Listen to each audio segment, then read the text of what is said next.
বিসমিল্লাহির রহমানির রহিম। আসসালামু আলাইকুম সুপ্রিয় বন্ধুরা, রিন কুকিং কটেজে সকলকে সাদর অভিনন্দন। আশা করি সকলেই ভালো আছেন। আপনারা হয়তো জানেন বেশ কিছুদিন আগে আমার মা মারা গেছেন। সো ভালো থাকে এটা হয়তো বলার সুযোগটা নেই। যা হোক, কিছু করার নেই, যেটা প্রকৃতির নিয়ম, আমরা তো সেই নিয়মের বাইরে কেউ না। তারপরও কি চলতে হয়, বাঁচতে হয়, এ নিয়ে হয়তো এই বিশ্বজগৎ।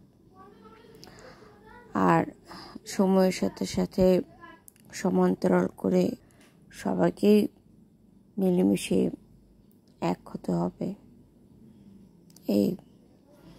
কিন্তু শূন্যস্থান ফাঁকা থাকে না, তবে কি শূন্যতা শূন্যই রয়ে যায়। আর মা একটা শব্দ, এই শূন্যস্থান কখনোই পূরণ হয় না। আসলে এ ফাঁকা অনেক বড় ফাঁকা। আর যারা এই কঠিন বাস্তবতার শিকার, এই নির্মম সত্যের ভিকটিম, তারা হয়তো বা অনুভব করতে পারবেন আমার এই মুহূর্তে মন কি বলছে। তারপরে কি চলতে হবে। তো চলুন, চলতে চলতে let's start our delicious journey with the rain cooking cottage. আমার আজকের আলোচ্য বিষয় পটল ভর্তা, একটু ভিন্ন রকমের। দেখুন, আমি সাজিয়ে গুছিয়ে নিয়েছি। আমি একটু সাজিয়ে গুছিয়ে রান্না করি, তবে আমার ভিডিওগুলোতে হয়তো অতটা ভালো করে দেখানো সম্ভব হয়ে ওঠেনি, তবে এখন থেকে হবে। আসলে মাকে সময় দিতাম সব থেকে বেশি। দেখুন, আমি নিয়েছি এখানে পটল, নুন হলুদ দিয়ে মাখিয়ে নিয়েছি। দেখুন, অল্প একটু নুন এবং হলুদ, ধনেপাতা কুচি, পেঁয়াজ কুচি আর কাঁচা লঙ্কা, রসুন কুচি, এই সবগুলো কেটে ধুয়ে ভাগ ভাগ করে নিয়েছি। শুরুতে আমি এই শুকনো লঙ্কাগুলো অল্প তেলে ভেজে নেব। এখানে আপনি একটু কালো জিরেও অ্যাড করতে পারেন। আর কাঁচা লঙ্কার বিষয়ে অবশ্যই বলবো, এই দেখুন, কাঁচা লঙ্কার আগায় একটু করে ভেঙে আলাদা করে নেবেন। আর এই সবগুলো জিনিস আমি একদম লো আঁচে অল্প তেলে ভেজে একটা পাত্রে তুলে রাখবো, একদম অল্প তেলে। আর আঁচটা কিন্তু একেবারেই লো হবে।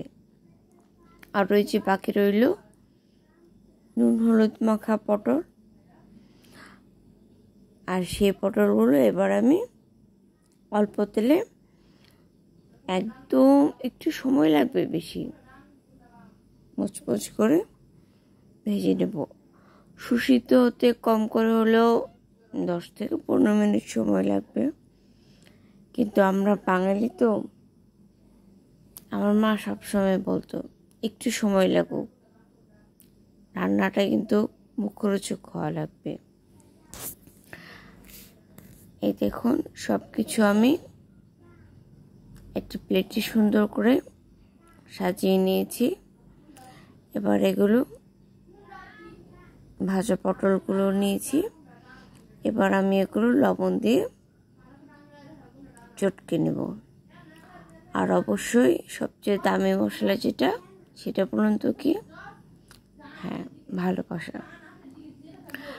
আর ভালোবাসা দিয়ে মাখলে বা রান্নার সব থেকে সুন্দর এবং ইনোসেন্ট ইনগ্রিডিয়েন্টস হচ্ছে ভালোবাসা। এই দেখুন ফাইনাল লুক।